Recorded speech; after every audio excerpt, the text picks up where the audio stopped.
Hello student, स्वागत है आप सभी का आपके अपने यूट्यूब चैनल स्टडी विद एहसान पर। और आज का ये वीडियो स्टूडेंट्स बहुत ज़्यादा इंपॉर्टेंट होने जा रहा है वैसे स्टूडेंट्स के लिए जो इस दफ़ा इंटरमीडिएट बोर्ड एग्जामिनेशंस में बैठने जा रहे हैं, साथ ही साथ उन तमाम स्टूडेंट्स के लिए जो किसी न किसी कॉम्पिटिटिव एग्जामिनेशन, चाहे वो एसएससी हो, रेलवे हो या और भी दूसरे कॉम्पिटिटिव एग्जामिनेशन की तैयारी कर रहे हैं, उन सभी के लिए भी आज का ये सेशन, आज का ये वीडियो बहुत ही ज़्यादा इंपॉर्टेंट होने जा रहा है दोस्तों। क्योंकि आज हम आपके लिए लेकर आए हैं पॉलिटिकल साइंस यानी राजनीतिक विज्ञान के 50 ऑब्जेक्टिव क्वेश्चंस। बहुत ही ज़्यादा इंपॉर्टेंट क्वेश्चंस हैं ये सारे, और ये कई दफ़ा बोर्ड एग्जामिनेशंस और दूसरे एग्जामिनेशंस में पूछे जा चुके हैं, इसलिए और भी ज़्यादा इंपॉर्टेंट है स्टूडेंट्स। और आपको तो मालूम है कि आपके एग्जामिनेशंस में ऑब्जेक्टिव क्वेश्चंस का क्या इंपॉर्टेंस है, तो मुझे नहीं लगता कि आपको फिर से बताने की ज़रूरत है। तो चलिए बिना देर किए हुए इस वीडियो को शुरू करते हैं। लेकिन उससे पहले एक रिक्वेस्ट है स्टूडेंट्स, अगर आपने चैनल को सब्सक्राइब नहीं किया है तो चैनल को सब्सक्राइब कर दें और बेल आइकन को भी प्रेस कर दें, ताकि इस तरह की सारी यूज़फुल वीडियो आपको मिलती रहे और आप अपनी तैयारी अच्छी तरह कर सकें। तो चलिए आज के सेशन शुरू करते हैं, और ये रहा आज के इस वीडियो का पहला क्वेश्चन आपके स्क्रीन पर। क्वेश्चन नंबर 1, भारत में इकहरी नागरिकता का विचार किस देश से लिया गया है? बहुत इंपॉर्टेंट क्वेश्चन, कई दफ़ा आपके बोर्ड एग्जामिनेशंस और दूसरे एग्जामिनेशंस में ये क्वेश्चन आ चुका है। और स्टूडेंट्स आप देख सकते हैं कि आपके ऑप्शंस हैं ब्रिटेन, अमेरिका, चीन या फ्रांस। तो आपको बताना है कि भारत में इकहरी नागरिकता, ये सिंगल सिटीजनशिप का जो कॉन्सेप्ट है वो किस देश से लिया गया है, किस देश के संविधान से अपनाया गया है। तो आप याद रखें स्टूडेंट्स, आपका करेक्ट ऑप्शन हो जाएगा ऑप्शन नंबर ए, ब्रिटेन। ब्रिटेन, यस, ब्रिटेन से ही हमारे देश में इकहरी नागरिकता का विचार लिया गया है। तो चलिए अब क्वेश्चन नंबर 2 देखते हैं स्टूडेंट्स। क्वेश्चन नंबर 2 आपका क्या है? भारतीय संविधान का कौन सा अनुच्छेद भारतीय संविधान का कौन सा अनुच्छेद निर्वाचन का प्रावधान करता है? यस, बहुत इंपॉर्टेंट क्वेश्चन है। और आपके ऑप्शन हैं अनुच्छेद 320, अनुच्छेद 321, अनुच्छेद 324 या अनुच्छेद 322।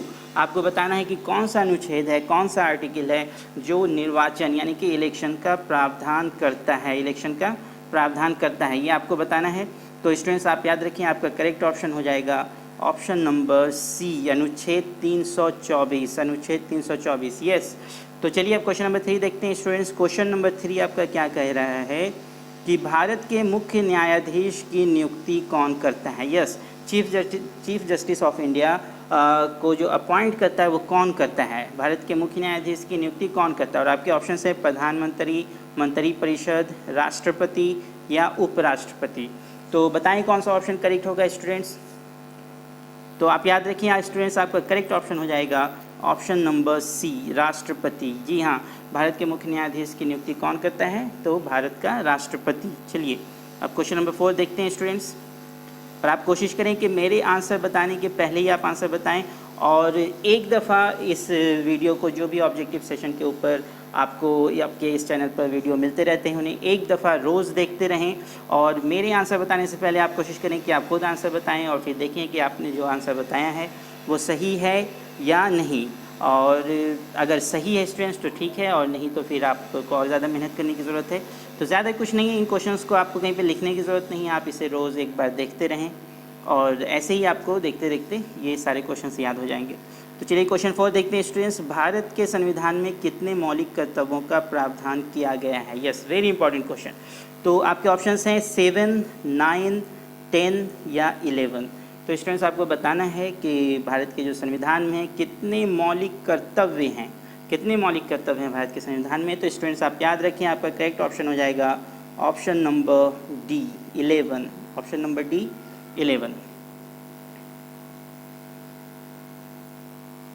चलिए अब क्वेश्चन नंबर 5 देखते हैं स्टूडेंट्स। क्वेश्चन नंबर 5 में आपका है, राज्य के संवैधानिक प्रमुख कौन होते हैं? राज्य के संवैधानिक प्रमुख कौन होते हैं? और आपके ऑप्शंस हैं राज्यपाल, मुख्यमंत्री, विधानसभा अध्यक्ष या मुख्य न्यायाधीश।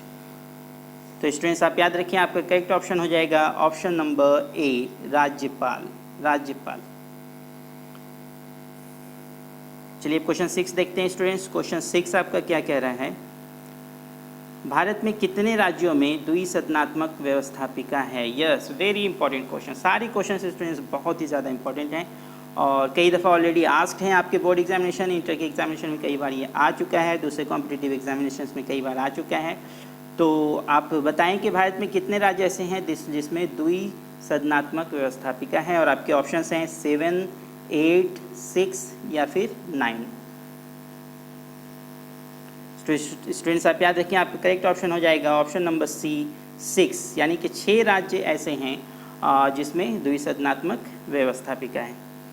तो चलिए अब क्वेश्चन नंबर 7 देखते हैं स्टूडेंट्स। क्वेश्चन नंबर 7 आपका क्या कह रहा है, निम्न में किस राजनीतिक पार्टी का उदय भ्रष्टाचार विरोधी आंदोलन के परिप्रेक्ष्य में हुआ है? और आपके ऑप्शंस हैं जन अधिकार पार्टी, आप, हम या इनमें से सभी। बताएं कौन सा आंसर करेक्ट होगा स्टूडेंट्स। तो आप याद रखिए, आपका करेक्ट ऑप्शन हो जाएगा ऑप्शन नंबर बी, आप, यानी कि आम आदमी पार्टी, जिनके मुख्य हैं केजरीवाल, अरविंद केजरीवाल। आप जान रहे हैं ये पार्टी बहुत ही चर्चे में रही। चलिए क्वेश्चन नंबर 8 देखते हैं स्टूडेंट्स। क्वेश्चन नंबर 8 आपका क्या कह रहा है, भारत के पहले कानून मंत्री कौन थे? Yes, very important question. I hope कि आप सबको इसका आंसर मालूम होगा कि भारत के पहले कानून मंत्री कौन थे। और आपके ऑप्शन हैं Jawaharlal Nehru, option B Ambedkar, option C Indira Gandhi या ऑप्शन डी सरदार पटेल। तो इसमें जल्दबाजी नहीं करनी स्टूडेंट्स, आपको जवाहरलाल नेहरू आंसर नहीं चुन लेना है, क्योंकि यहाँ कानून मंत्री आपसे पूछा जा रहा है, ना कि प्रधानमंत्री। तो आप याद रखें स्टूडेंट्स, आपका करेक्ट ऑप्शन हो जाएगा option number B Ambedkar. Hindustan के आज़ाद हिंदुस्तान के पहले कानून मंत्री जो बने थे वो डॉक्टर भीमराव अंबेडकर थे। बहुत इंपॉर्टेंट क्वेश्चन है। चलिए अब क्वेश्चन नंबर 9 देखते हैं स्टूडेंट्स। क्वेश्चन नंबर 9 आपका क्या कह रहा है, पहली महिला राज्यपाल कौन थी? पहली महिला राज्यपाल कौन थी? और आपके ऑप्शंस हैं option A Sarojini Naidu, B Annie Besant, C Sucheta Kripalani या डी विजयलक्ष्मी पंडित। आपको बताना है कि पहली महिला राज्यपाल कौन थी। आई होप कि आप सबों को इसका आंसर मालूम होगा। इसका करेक्ट आंसर है ऑप्शन नंबर ए सरोजनी नायडू। यस, सरोजनी नायडू भारत की पहली महिला राज्यपाल थी। तो चलिए अब क्वेश्चन नंबर 10 देखते हैं स्टूडेंट्स। क्वेश्चन नंबर 10 आपका है, संयुक्त राष्ट्र महासभा की पहली महिला अध्यक्ष कौन थी? संयुक्त राष्ट्र महासभा की पहली महिला अध्यक्ष कौन थी? और आपके ऑप्शंस हैं ऑप्शन ए राजकुमारी अमृत कौर, ऑप्शन बी महारानी एलिजाबेथ, ऑप्शन सी विजयलक्ष्मी पंडित या फिर ऑप्शन डी एनी बेसेंट। तो आप याद रखिए स्टूडेंट्स, आपका ऑप्शन करेक्ट ऑप्शन जो होगा वो ऑप्शन नंबर सी विजयलक्ष्मी पंडित। जी हाँ, संयुक्त राष्ट्र महासभा की पहली महिला अध्यक्ष जो बनी थी वो विजयलक्ष्मी पंडित बनी थी, आप याद रखें। चलिए अब क्वेश्चन नंबर 11 देखते हैं स्टूडेंट्स। क्वेश्चन नंबर 11 आपका है, किस देश का संविधान विश्व का सबसे बड़ा संविधान है? बहुत इंपॉर्टेंट क्वेश्चन, बहुत इंपॉर्टेंट क्वेश्चन। किस देश का संविधान सबसे बड़ा विश्व का सबसे बड़ा संविधान है? किस देश का संविधान विश्व का सबसे बड़ा संविधान है? और आपके ऑप्शंस हैं अमेरिका, रूस, फ्रांस या भारत। बहुत इंपॉर्टेंट क्वेश्चन है स्टूडेंट्स, बहुत ही ज़्यादा। मैंने सारे क्वेश्चंस आपके एग्जामिनेशन के पॉइंट ऑफ व्यू से ही कलेक्ट किया है, बहुत ही ज़्यादा इंपॉर्टेंट क्वेश्चन है। तो चलिए आप बताएं क्वेश्चन नंबर 11 का क्या आंसर हो सकता है। किस देश का संविधान विश्व का सबसे बड़ा संविधान है? Yes, the largest constitution of the world. तो कौन है? तो गिवन ऑप्शंस मैंने आपके सामने रखे हैं, तो स्टूडेंट्स आप याद रखें, आपका करेक्ट ऑप्शन क्या हो जाएगा? Option number D Bharat. Yes, दुनिया का सबसे बड़ा लिखित संविधान जो है वो हमारे अपने देश यानी कि भारत का है। तो चलिए अब क्वेश्चन नंबर 12 देखते हैं स्टूडेंट्स। क्वेश्चन नंबर 12 आपका क्या कह रहा है? क्वेश्चन 12 है, भारत के प्रधानमंत्री की नियुक्ति कौन करता है? वेरी गुड, आपको ये सारी याद होनी चाहिए कि किसकी नियुक्ति कौन करता है। ये अक्सर पूछ लिए जाते हैं। तो ऑप्शन में है आपके राष्ट्रपति, उपराष्ट्रपति, मुख्य न्यायाधीश या पार्टी अध्यक्ष। तो बताएं कि कौन सा ऑप्शन करेक्ट होगा। तो स्टूडेंट्स आप याद रखिए, आपका करेक्ट ऑप्शन हो जाएगा ऑप्शन नंबर ए राष्ट्रपति। यस, राष्ट्रपति। भारत के प्रधानमंत्री की नियुक्ति कौन करता है? राष्ट्रपति करता है। तो चलिए अब क्वेश्चन नंबर 13 देखते हैं स्टूडेंट्स। क्वेश्चन 13 आपका क्या कह रहे हैं? कौन सा संविधान संशोधन नगरीय स्थानीय स्वशासन से संबंधित है? कौन सा संविधान संशोधन नगरीय स्थानीय स्वशासन से संबंधित है। और आपके ऑप्शंस हैं 73वां संशोधन, 74वां संशोधन, या दो ऑप्शन और आपके जो हैं वो आप देख सकते हैं स्क्रीन पर स्टूडेंट्स, 75वां संशोधन या 76वां संशोधन। यानी कि 73वां, 74वां, 75वां या 76वां संशोधन आपको बताना है कि कौन सा संशोधन है जो संविधान संशोधन कौन सा है जो नगरीय स्थानीय स्वशासन से संबंधित है। तो आप याद रखें स्टूडेंट्स, आपका करेक्ट ऑप्शन हो जाएगा ऑप्शन नंबर बी, 74वां संशोधन। जी हाँ, 74वां संशोधन 74th amendment of the constitution जो था आपका वो नगरीय स्थानीय स्वशासन से संबंधित था। तो चलिए अब क्वेश्चन नंबर 14 देखते हैं स्टूडेंट्स। क्वेश्चन 14 आपका क्या कह रहा है? क्वेश्चन 14 में है भारतीय संविधान का कौन सा भाग संविधान की आत्मा के रूप में माना जाता है? Very very important question, very very important, बहुत ज़्यादा इंपॉर्टेंट क्वेश्चन है कि भारतीय संविधान का कौन सा भाग संविधान की आत्मा के रूप में माना जाता है। और आपके ऑप्शंस हैं प्रस्तावना, मौलिक अधिकार, नीति निदेशक तत्व या इनमें से कोई नहीं। तो आप बताएं, ध्यान से देखें आप हर एक ऑप्शन को, मैंने हर एक ऑप्शन आपके सामने रखा, कौन सा ऑप्शन करेक्ट है आप बताएं। बहुत ही ज़्यादा इंपॉर्टेंट क्वेश्चन है स्टूडेंट्स। तो आप याद रखें आपका करेक्ट ऑप्शन जो हो जाएगा इस क्वेश्चन नंबर 14 का वो है ऑप्शन नंबर ए, प्रस्तावना। जी हाँ, प्रस्तावना को ही भारतीय संविधान की आत्मा कहा जाता है, कि आत्मा के रूप में इसे माना जाता है। तो चलिए अब क्वेश्चन नंबर 15 देखते हैं स्टूडेंट्स। क्वेश्चन नंबर 15 क्या है आपका? संयुक्त राष्ट्र संघ के चार्टर में कितने अनुच्छेद हैं? यस, संयुक्त राष्ट्र संघ के चार्टर में कितने अनुच्छेद हैं? और आपके ऑप्शंस हैं 110, 111, 118 या फिर 121। तो आप याद रखिए स्टूडेंट्स, आपका करेक्ट ऑप्शन हो जाएगा ऑप्शन नंबर बी, 111। यस, तो संयुक्त राष्ट्र संघ के चार्टर में कुल कितने अनुच्छेद हैं? तो 111 अनुच्छेद हैं, आप याद रखें। तो चलिए अब क्वेश्चन नंबर 16 देखते हैं स्टूडेंट्स। क्वेश्चन नंबर 16 आपका क्या कह रहा है? क्वेश्चन 16 आपका है, सॉरी एक मिनट,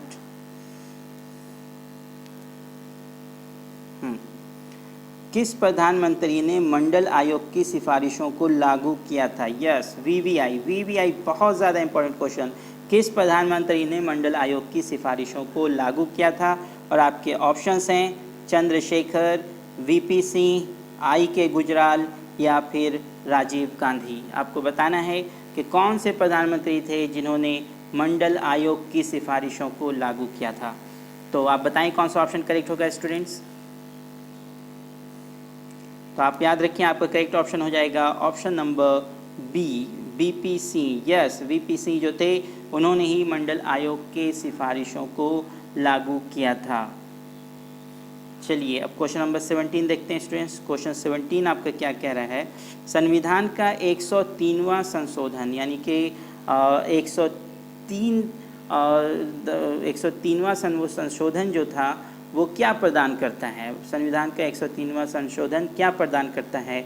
और आपके ऑप्शंस हैं महिलाओं को आरक्षण, पिछड़ा वर्ग को आरक्षण, आर्थिक रूप से कमज़ोर वर्ग को आरक्षण या ऑप्शन डी इनमें से कोई नहीं।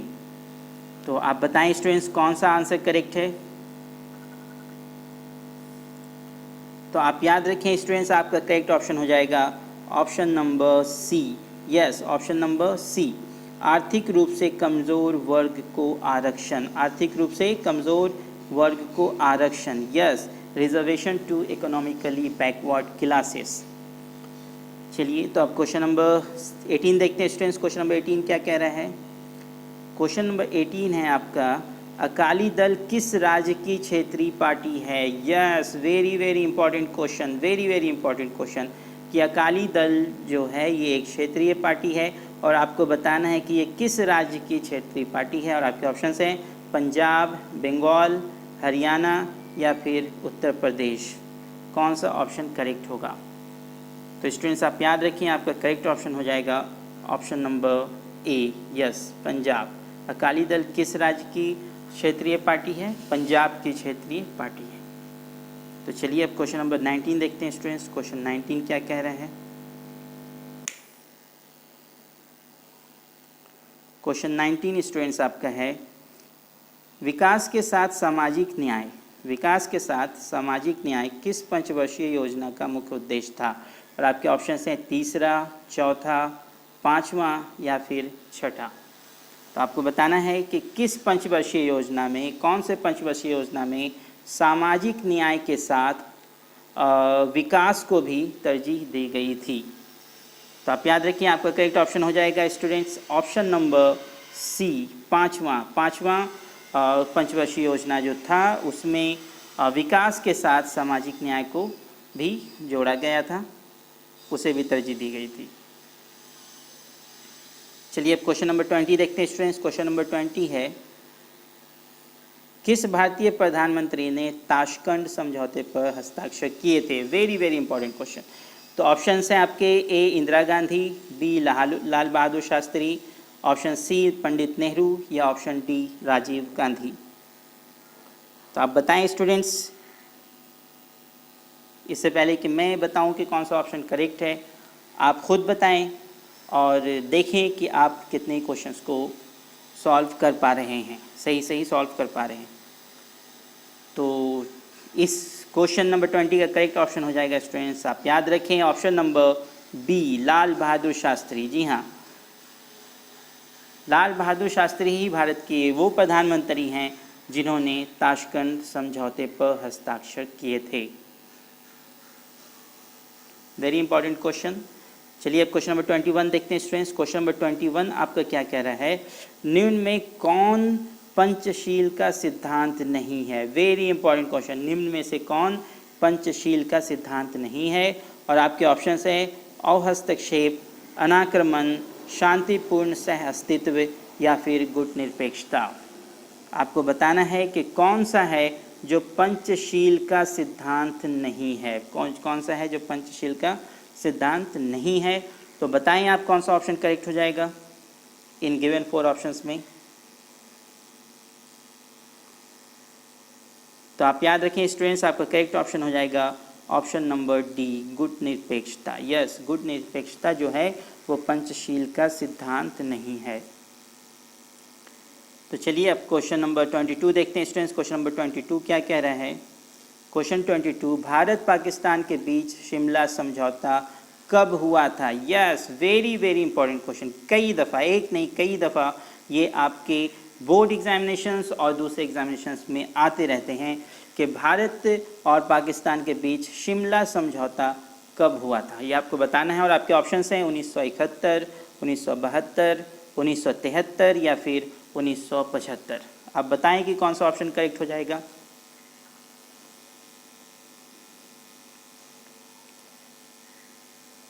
तो इसका करेक्ट ऑप्शन स्टूडेंट्स आप याद रखें ऑप्शन नंबर बी, 1972, 1972 में भारत और पाकिस्तान के बीच शिमला समझौता हुआ था। तो चलिए अब क्वेश्चन नंबर 23 देखते हैं स्टूडेंट्स क्या है। क्वेश्चन नंबर 23, विश्व मानचित्र पर इजराइल एक देश के रूप में कब आया? वेरी वेरी इंपॉर्टेंट क्वेश्चन, कब आया? विश्व मानचित्र पर इजराइल एक देश के रूप में कब आया था? और आपके ऑप्शंस हैं 1945, 1948, 1950 या फिर 1955। तो आपको बताना है कि स्टूडेंट्स कौन सा ऑप्शन करेक्ट है, आप बताएं कौन सा ऑप्शन करेक्ट है।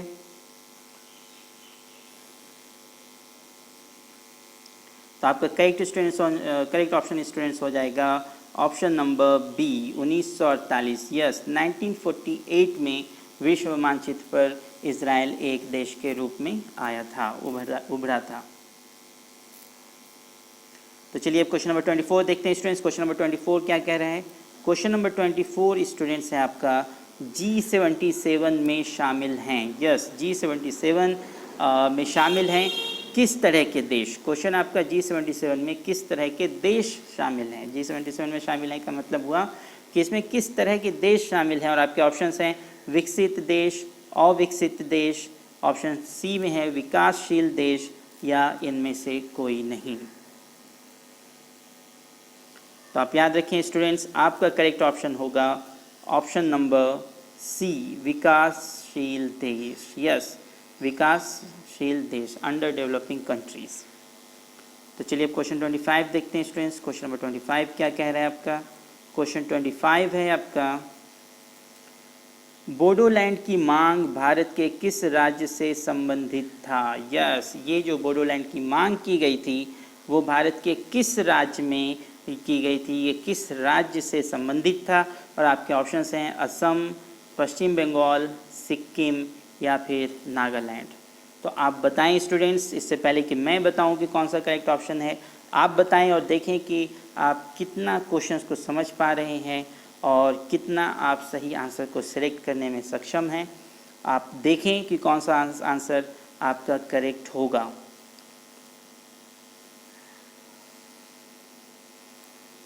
बहुत इंपॉर्टेंट क्वेश्चन है बोडोलैंड की मांग, ये बहुत ही एक इम्पॉर्टेंट इशू रहा, आपने ज़रूर पढ़ा होगा इसके बारे में। तो स्टूडेंट्स आप याद रखें कि आपका करेक्ट ऑप्शन हो जाएगा ऑप्शन नंबर ए, असम। यस, ऑप्शन नंबर ए, असम। असम में ही बोडोलैंड की मांग की गई थी।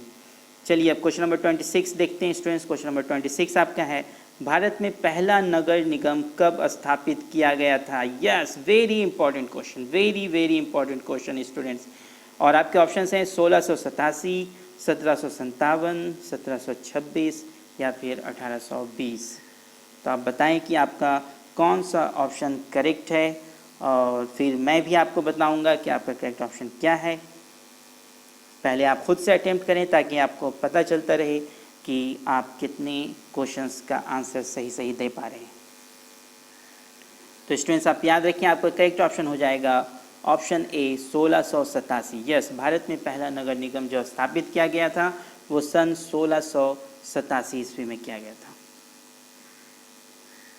तो चलिए अब क्वेश्चन नंबर 27 देखते हैं स्टूडेंट्स। क्वेश्चन नंबर 27 आपका क्या कह रहा है, भारत के प्रथम उप प्रधानमंत्री कौन थे? यस, हमें जल्दबाजी नहीं करनी, ये प्रधानमंत्री नहीं उप प्रधानमंत्री के बारे में क्वेश्चन है कि भारत के पहले प्रथम यानी कि पहले उप प्रधानमंत्री कौन थे। और आपके ऑप्शंस हैं के मुंशी या अंबेडकर, मौलाना आज़ाद या फिर सरदार पटेल। आपको बताना है कि भारत के प्रथम उप मुख्यमंत्री कौन थे। तो आप याद रखिए, आपका करेक्ट ऑप्शन हो जाएगा students option number D, Sardar Vallabh भाई पटेल। सरदार पटेल आपका करेक्ट ऑप्शन, भारत के प्रथम उप प्रधानमंत्री सरदार पटेल थे। तो चलिए अब क्वेश्चन 28 देखते हैं स्टूडेंट्स। क्वेश्चन 28 क्या कह रहा है?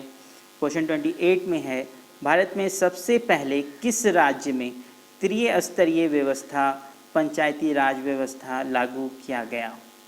भारत में सबसे पहले किस राज्य में त्रिस्तरीय व्यवस्था पंचायती राज व्यवस्था लागू किया गया है? त्रिस्तरीय व्यवस्था सबसे पहले भारत के किस राज्य में लागू की गई थी? और आपके ऑप्शंस हैं राजस्थान, आंध्र प्रदेश, कर्नाटक या फिर गुजरात। तो आपको बताना है कि कौन सा ऑप्शन आपका करेक्ट होगा। तो आप याद रखें स्टूडेंट्स, आपका करेक्ट ऑप्शन हो जाएगा ऑप्शन नंबर ए, राजस्थान। यस, राजस्थान। राजस्थान एक ऐसा राज्य है जहां पर सबसे पहले त्रिस्तरीय व्यवस्था यानी कि पंचायती राज व्यवस्था लागू किया गया था। तो चलिए अब क्वेश्चन नंबर 29 देखते हैं स्टूडेंट्स। क्वेश्चन 29 आपका क्या कह रहा है, राज्यसभा का सभापति कौन होता है? Yes, very very important question. सारे क्वेश्चन स्टूडेंट्स मैंने आपके लिए इंपॉर्टेंट ही करेक्ट किया है और इनमें से भी कुछ क्वेश्चंस ऐसे हैं जो और भी ज़्यादा इंपॉर्टेंट हैं।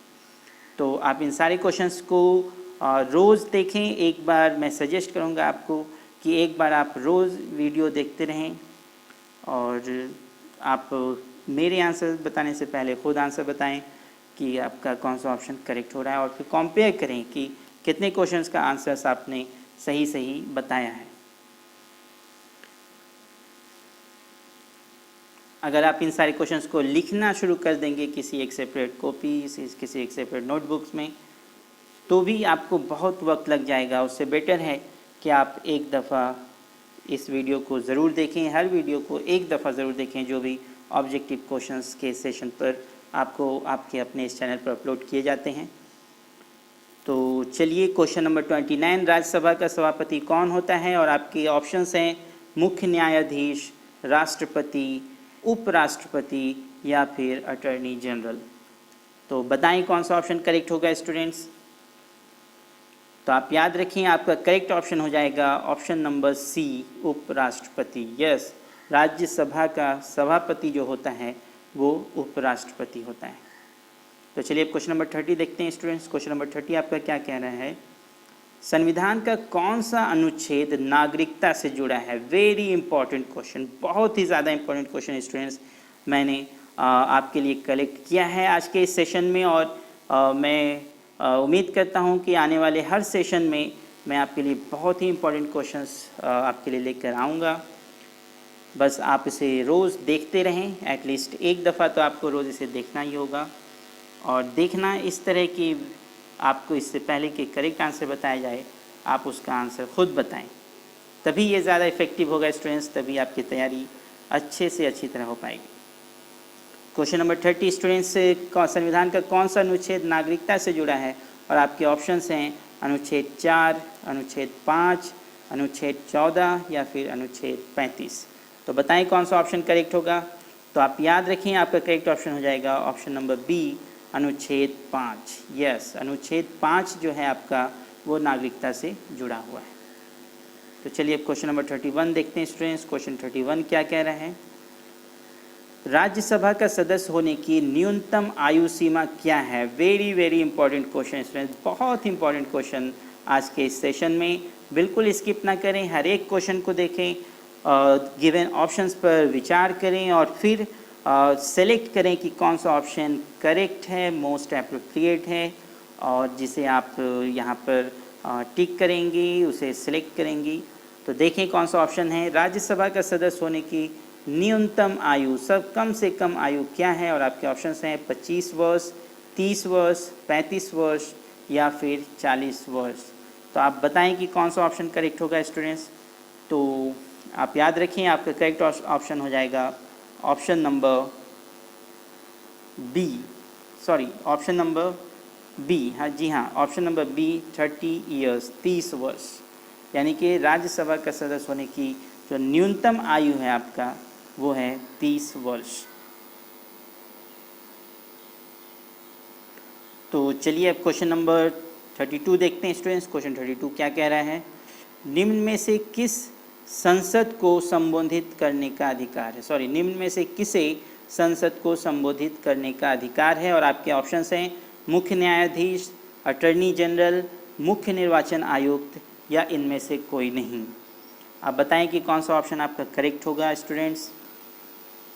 तो आप याद रखें आपका करेक्ट ऑप्शन हो जाएगा ऑप्शन ए, मुख्य न्यायाधीश। या जी हाँ, मुख्य न्यायाधीश, मुख्य न्यायाधीश को ही संसद को संबोधित करने का अधिकार है। तो चलिए अब क्वेश्चन नंबर 33 देखते हैं स्टूडेंट्स। क्वेश्चन 33 क्या कह रहा है, क्वेश्चन 33 है आपका अनुच्छेद 371A किस राज्य से संबंधित है। जी हाँ, बहुत इंपॉर्टेंट क्वेश्चन है, 371A किस राज्य से संबंधित है आपको बताना है, और आपके ऑप्शंस हैं महाराष्ट्र, गुजरात, नागालैंड और फिर जम्मू और कश्मीर। तो 371A किस राज्य से संबंधित है, तो आप याद रखें स्टूडेंट्स आपका करेक्ट ऑप्शन हो जाएगा option number C, Nagaland. Yes, अनुच्छेद 371A का संबंध नागालैंड से है। तो चलिए अब क्वेश्चन नंबर 34 देखते हैं स्टूडेंट्स। क्वेश्चन 34 आपका क्या है, किसकी सलाह पर विधान परिषद को समाप्त किया जा सकता है। वेरी वेरी इंपॉर्टेंट क्वेश्चन, बहुत इंपॉर्टेंट क्वेश्चन स्टूडेंट्स आज के इस सेशन के, वाकई बहुत ज़्यादा इंपॉर्टेंट क्वेश्चन। आप बहुत ध्यान से देखें, एक क्वेश्चन भी स्किप करने के लायक नहीं है, सारे इंपॉर्टेंट क्वेश्चन आज के इस सेशन में, और बहुत ही ज़्यादा फ़ायदा पहुंचाने वाले क्वेश्चंस आप कह सकते हैं। तो आपके ऑप्शंस हैं विधानसभा की, राज्यपाल की, मुख्यमंत्री की या इनमें से कोई नहीं। किसकी सलाह पर विधान परिषद को समाप्त किया जा सकता है, आप बताएं। देखें one by one, consider each option and select which one is the most appropriate in your eyes. तो देखें कौन सा ऑप्शन करेक्ट होगा स्टूडेंट्स। तो आपका करेक्ट ऑप्शन हो जाएगा ऑप्शन नंबर ए, विधानसभा। यस, तो विधानसभा की सलाह पर ही विधान परिषद को समाप्त किया जा सकता है। विधानसभा इज़ द करेक्ट ऑप्शन। तो चलिए अब क्वेश्चन नंबर 35 देखते हैं स्टूडेंट्स। क्वेश्चन 35 क्या कह रहे हैं, क्वेश्चन 35 आपका है एक कार्यकाल में किस प्रधानमंत्री की कार्य अवधि सबसे कम रही? एक कार्यकाल में किस प्रधानमंत्री की अवधि सबसे कम रही? VVI क्वेश्चंस, बहुत ज़्यादा important questions, not only for your board examinations but other competitive examinations also. तो आप बताएं कि किस प्रधानमंत्री की कार्य अवधि एक कार्यकाल में सबसे कम रही? और आपके ऑप्शंस हैं AB वाजपेयी यानी कि अटल बिहारी वाजपेयी, और चरण सिंह, मोरारजी देसाई, या फिर चंद्रशेखर। तो बताएं ऑप्शन, कौन सा ऑप्शन आपका करेक्ट हो जाएगा? तो स्टूडेंट्स आप याद रखें कि आपका करेक्ट ऑप्शन होगा ऑप्शन नंबर बी, यस, चरण सिंह। चरण सिंह एक कार्यकाल में, ध्यान दें स्टूडेंट्स, एक कार्यकाल में पूछ रहा है कि एक कार्यकाल में किस प्रधानमंत्री की कार्य अवधि सबसे कम रही है?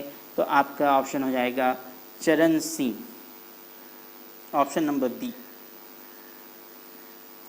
तो चलिए अब क्वेश्चन नंबर 36 देखते हैं स्टूडेंट्स। क्वेश्चन 36 आपका है, धन विधेयक प्रस्तुत किया जा सकता है केवल, धन विधेयक प्रस्तुत किया जा सकता है केवल, और आपके ऑप्शंस हैं राज्यसभा में, लोकसभा में, ए और बी दोनों, या फिर इनमें से कोई नहीं। तो बताएं कौन सा ऑप्शन करेक्ट है?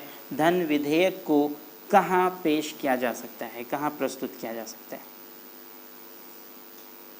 तो आप याद रखें आपका करेक्ट ऑप्शन हो जाएगा ऑप्शन नंबर बी, लोकसभा में, केवल लोकसभा में। धन विधेयक को केवल लोकसभा में ही प्रस्तुत किया जा सकता है। तो चलिए क्वेश्चन नंबर 37 देखते हैं स्टूडेंट्स। क्वेश्चन 37 क्या कह रहे हैं? क्वेश्चन 37 है आपका,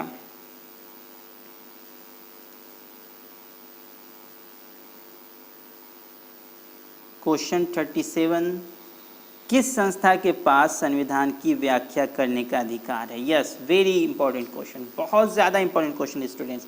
किस संस्था के पास संविधान की व्याख्या करने का अधिकार है? और आपके ऑप्शंस हैं संसद, राष्ट्रपति, अटॉर्नी जनरल, या फिर सर्वोच्च न्यायालय। तो आप बताएं कि कौन सी संस्था है, कौन सी संस्था है जिसके पास संविधान की व्याख्या करने का अधिकार है? तो आप याद रखें आपका करेक्ट ऑप्शन हो जाएगा ऑप्शन नंबर डी, सर्वोच्च न्यायालय। जी हाँ, सर्वोच्च न्यायालय ही एक ऐसी संस्था है जिसके पास संविधान की व्याख्या करने का अधिकार है। तो चलिए अब क्वेश्चन नंबर 38 देखते हैं स्टूडेंट्स। क्वेश्चन 38 आपका क्या कह रहा है? पंचायती राज शामिल है, पंचायती राज शामिल है, और आपके ऑप्शंस हैं केंद्र सूची में, राज्य सूची में, समवर्ती सूची में, या फिर इनमें से कोई नहीं। तो आप बताएं कि आपका ऑप्शन, कौन सा ऑप्शन करेक्ट हो जाएगा स्टूडेंट्स? तो आप याद रखें आपका करेक्ट ऑप्शन हो जाएगा ऑप्शन नंबर बी, राज्य सूची में। जी हाँ, पंचायती राज किस सूची का विषय है? तो ये राज्य सूची का विषय है। तो चलिए अब क्वेश्चन नंबर 39 देखते हैं स्टूडेंट्स। क्वेश्चन 39 आपका क्या कह रहा है? राज्यसभा धन विधेयक को कितने दिनों तक रोक सकती है? यस, वेरी वेरी इंपॉर्टेंट, बहुत ज़्यादा इंपॉर्टेंट। बाकी आज का ये वीडियो स्टूडेंट्स बहुत ज़्यादा इंपॉर्टेंट है। राज्यसभा धन विधेयक को कितने दिनों तक रोक सकती है? और आपके ऑप्शंस हैं 30 दिनों तक, 14 दिनों तक, 18 दिनों तक, या 45 दिनों तक। तो आप बताएं, हर एक ऑप्शन को देखें ध्यान से और फिर डिसाइड करें कि कौन सा ऑप्शन करेक्ट है। आपने अपने टेक्स्ट बुक में क्या पढ़ रखा है? तो आप याद रखें स्टूडेंट्स, आपका ऑप्शन है ऑप्शन बी, 14 दिनों तक। जी हाँ, राज्यसभा जो है वो ज़्यादा से ज़्यादा धन विधेयक को 14 दिनों तक रोक सकती है, उससे ज़्यादा नहीं। तो चलिए अब क्वेश्चन नंबर 40 देखते हैं स्टूडेंट्स। क्वेश्चन 40 क्या कह रहे हैं? क्वेश्चन 40 में आपका है,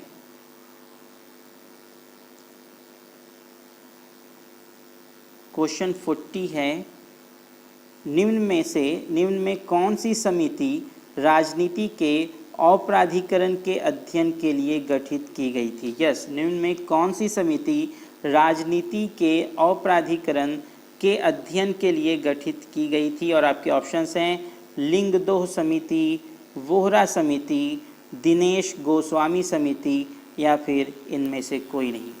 तो आप बताएं कि कौन सा ऑप्शन करेक्ट हो जाएगा? तो आप याद रखें स्टूडेंट्स, आपका करेक्ट ऑप्शन होगा ऑप्शन नंबर बी, वोहरा समिति। जी हाँ, वोहरा समिति जो थी वो राजनीति के अपराधीकरण के अध्ययन के लिए ही गठित की गई थी। तो चलिए अब क्वेश्चन 41 देखते हैं स्टूडेंट्स। क्वेश्चन 41 क्या कह रहा है? क्वेश्चन 41 आपका है, चुनाव के लिए आदर्श आचार संहिता कौन जारी करता है? वेरी वेरी इंपॉर्टेंट क्वेश्चन कि चुनाव के लिए आदर्श आचार संहिता जो है वो कौन लागू करता है, कौन इशू करता है, वो आपको बताना है। और आपके ऑप्शंस हैं संसद, राष्ट्रपति, चुनाव आयोग या मुख्य न्यायाधीश। तो आप बताएं कि आपका करेक्ट ऑप्शन कौन सा हो जाएगा स्टूडेंट्स। हर एक ऑप्शन पर विचार करें और फिर डिसाइड करें कि कौन सा ऑप्शन आपका करेक्ट है या मोस्ट अप्रोप्रिएट है। तो आप याद रखें, आपका करेक्ट ऑप्शन हो जाएगा ऑप्शन नंबर सी, चुनाव आयोग। जी हाँ, चुनाव आयोग ही है जो चुनाव के लिए आदर्श आचार संहिता को जारी करता है, लागू करता है। तो चलिए अब क्वेश्चन नंबर 42 देखते हैं स्टूडेंट्स। क्वेश्चन 42 क्या कह रहे हैं? क्वेश्चन 42 है, भारत की संसद में शामिल हैं। Yes, very very important. और बहुत से स्टूडेंट्स इस पर कंफ्यूज रहते हैं पार्टिकुलर इस क्वेश्चन पर कि उन्हें लगता है कि आंसर कुछ और है। अभी ये बात आएगी ऑप्शंस में। केवल और आपके ऑप्शंस में पहले आपके ऑप्शंस आपके सामने रख दूं।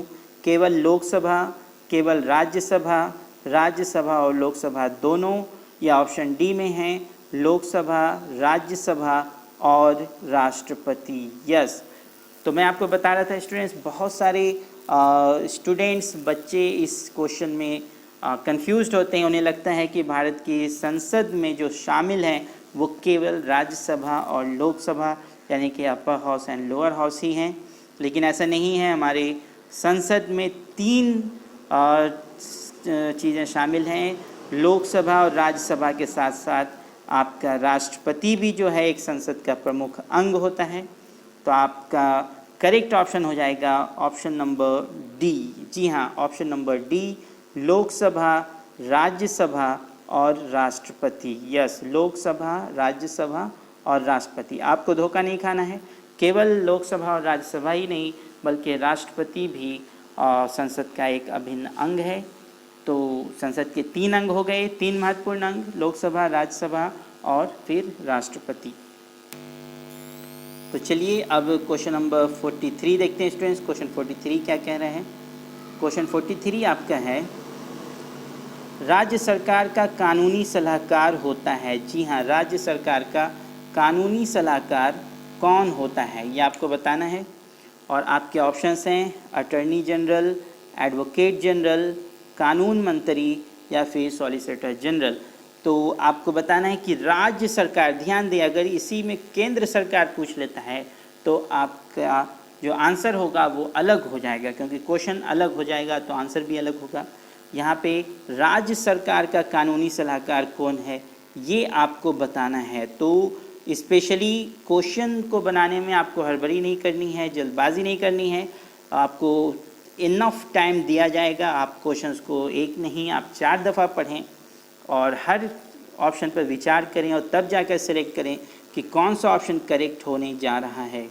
तो राज्य सरकार का कानूनी सलाहकार मैं आपको बता दूं, ये वी जितनी बार भी इसमें वेरी लगाया जाए कम है। ये बहुत ही ज़्यादा इम्पॉर्टेंट क्वेश्चन है स्टूडेंट्स कि राज्य सरकार का कानूनी सलाहकार कौन होता है। आप ऑप्शंस आपके सामने, आप बताएं कौन सा आंसर सही होगा। इससे पहले कि मैं आपको सही करेक्ट आंसर बताऊं, आप बताएं कि कौन सा ऑप्शन करेक्ट है और देखें कि आप कितने क्वेश्चंस के आंसर्स को सही बता पा रहे हैं। तो चलिए मैं आपको इसका करेक्ट आंसर बता दूं कि राज्य सरकार का जो कानूनी सलाहकार होता है वो आपका होता है option number A, attorney general. जी हाँ, अटॉर्नी जनरल, राज्य सरकार का कानूनी सलाहकार अटॉर्नी जनरल।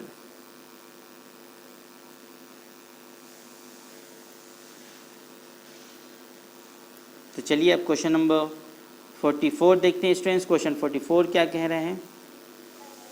शून्य काल संबंधित है। जी हाँ, शून्य काल संबंधित है, बहुत इंपॉर्टेंट क्वेश्चन। और आपके ऑप्शंस हैं संसद से, न्यायालय से, ए और बी दोनों, या फिर इनमें से कोई नहीं। तो आप बताएं कि शून्यकाल किससे संबंधित है। तो आप याद रखें, आपका करेक्ट ऑप्शन हो जाएगा ऑप्शन नंबर ए, संसद से। ऑप्शन नंबर ए, संसद से। तो चलिए अब क्वेश्चन नंबर 45 देखते हैं स्टूडेंट्स। क्वेश्चन 45 क्या कह रहा है?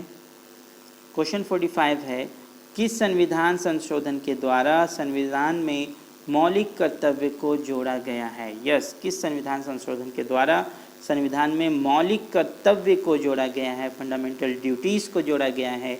और ये क्वेश्चन आपका बहुत बहुत इम्पॉर्टेंट क्वेश्चन है। ये अक्सर पूछा जाता है कि किस संविधान संशोधन के द्वारा संविधान में मौलिक कर्तव्य को जोड़ा गया। और आपके ऑप्शंस हैं 42वां, 44वां, 52वां या फिर 73वां। आपको बताना है कि वो कौन सा संशोधन था जिसके ज़रिए मौलिक कर्तव्य को हमारे संविधान में जोड़ा गया। तो आप याद रखिए, आपका करेक्ट ऑप्शन हो जाएगा ऑप्शन नंबर ए, 42वां। जी हाँ, 42वां संशोधन। आप याद रखें, 42वां संशोधन। तो चलिए अब क्वेश्चन नंबर 46 देखते हैं स्टूडेंट्स। क्वेश्चन 46 आपका क्या है? क्वेश्चन 46 में आपका कह रहा है, एक वर्ष में संसद के कितने सत्र होते हैं? जी हाँ, बहुत ज़्यादा इम्पोर्टेंट क्वेश्चन कि एक वर्ष में संसद में कितने सत्र होते हैं। और आपके ऑप्शंस हैं 1, 2, 3 या इनमें से सभी। तो आप याद रखें, आपका करेक्ट ऑप्शन जो हो जाएगा स्टूडेंट्स वो होगा ऑप्शन नंबर सी, 3। यानी कि एक साल में जो संसद के सत्र होते हैं वो 3 होते हैं, 3 सत्र होते हैं। चलिए अब क्वेश्चन नंबर 47 देखते हैं स्टूडेंट्स। क्वेश्चन 47 आपका क्या कह रहा है?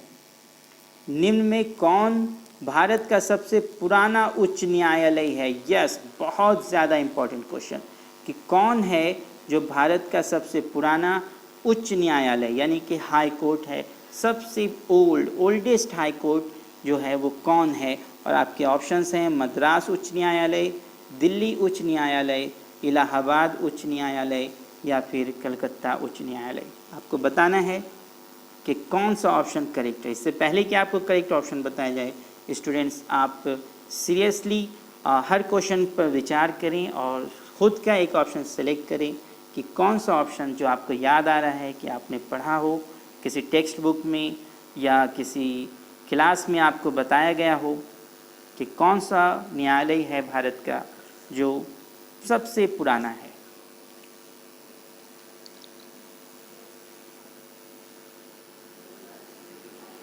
तो आप याद रखें स्टूडेंट्स, आपका करेक्ट ऑप्शन हो जाएगा ऑप्शन नंबर ए, मद्रास उच्च न्यायालय। यस, मद्रास उच्च न्यायालय जो है वो सबसे पुराना है, देश का सबसे पुराना उच्च न्यायालय।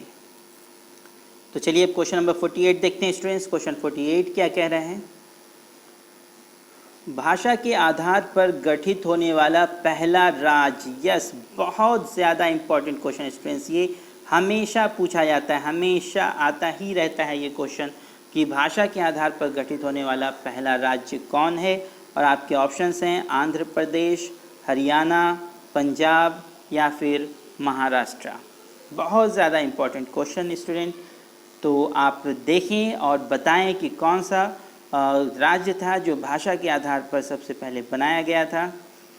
तो आप याद रखें कि सबसे पहला राज्य जिसे भाषा के आधार पर बनाया गया वो आपका आंध्र प्रदेश था। Yes, option A, Andhra Pradesh आपका करेक्ट ऑप्शन है। तो चलिए अब क्वेश्चन नंबर 49 देखते हैं स्टूडेंट्स। क्वेश्चन 49 क्या कह रहा है? क्वेश्चन 49 है, राष्ट्रीय मानवाधिकार आयोग की स्थापना किस वर्ष हुई? वेरी वेरी इंपॉर्टेंट क्वेश्चन, बहुत ज़्यादा इंपॉर्टेंट क्वेश्चन है। आप एक दफ़ा रोज़ इस तरह के सारे वीडियोस जो ऑब्जेक्टिव क्वेश्चंस पे बेस्ड हैं आपको आपके इस अपने चैनल पर अपलोड किए जाते हैं, उसे एक दफ़ा रोज़ देखते रहें। और देखने का सबसे इफ़ेक्टिव वे ये होगा कि ऑप्शंस जब आपको दिए जाएं तो करेक्ट आंसर बताने से पहले आप खुद बताएं कि कौन सा ऑप्शन करेक्ट हो रहा है और फिर देखें कि जो ऑप्शन आपने सही बताया था वो सही है या नहीं है। तो चलिए मैं ऑप्शंस आपके सामने रख दूं। राष्ट्रीय मानवाधिकार आयोजन की स्थापना किस वर्ष हुई थी? ऑप्शंस हैं 1990, 1993, 1995 या फिर 1998। तो आप याद रखिए आपका करेक्ट ऑप्शन हो जाएगा ऑप्शन नंबर बी 1993। जी हाँ, 1993 में ही राष्ट्रीय मानवाधिकार आयोग यानी कि नेशनल ह्यूमन राइट्स कमीशन की स्थापना की गई थी। तो चलिए अब क्वेश्चन नंबर 50 जो कि इस सेशन का लास्ट क्वेश्चन है और बहुत ही इम्पॉर्टेंट है। वो कहते हैं ना, last but not the least. ये वही बात है कि भारत में मतदान की आयु क्या है। यस, भारत में मतदान की आयु है और बहुत बहुत इम्पॉर्टेंट क्वेश्चन है स्टूडेंट्स, और आई होप कि आप सबों को इसका आंसर मालूम होगा। तो मैं ऑप्शंस आपके सामने रख दूं, 21 वर्ष, 22 वर्ष, 18 वर्ष या 25 वर्ष। तो आप जल्दी से बताएं कि इस क्वेश्चन का आंसर कौन सा ऑप्शन सही है। तो आई होप कि आप सबों को इसका आंसर मालूम ही होगा। तो इसका करेक्ट आंसर है ऑप्शन नंबर सी, 18 वर्ष। जी हाँ, 18 वर्ष। भारत में मतदान की आयु यानी कि वोट देने की आयु जो निर्धारित की गई है, कम से कम आयु वो है 18 वर्ष। तो आज का ये लास्ट क्वेश्चन इस राजनीतिक विज्ञान पॉलिटिकल साइंस के ऑब्जेक्टिव क्वेश्चंस पे जो आज का ये सेशन चल रहा था उसका ये लास्ट क्वेश्चन। तो स्टूडेंट्स, कैसा लगा आपको ये वीडियो? आई होप कि आपको वीडियो बहुत पसंद आया होगा। सारे क्वेश्चंस भी बहुत ही ज़्यादा इम्पॉर्टेंट हैं। तो क्या सोचते हैं आप कि आज के इस वीडियो के बारे में आप हमें कमेंट बॉक्स में लिख सकते हैं। और वीडियो अगर अच्छा लगा स्टूडेंट्स तो इसे लाइक करें, शेयर करें, और अगर अभी तक आपने चैनल को सब्सक्राइब नहीं किया है तो इसे सब्सक्राइब कर दें और बेल आइकन को भी प्रेस कर दें ताकि इस तरह की सारी यूज़फुल वीडियो आपको मिलती रहे और आप अपने एग्जामिनेशन की तैयारी अच्छी तरह कर सकें। तो आज के इस वीडियो में बस इतना ही। फिर मिलेंगे नए वीडियोस में नए क्वेश्चंस के साथ। तब तक के लिए इजाज़त दीजिए। Thank you.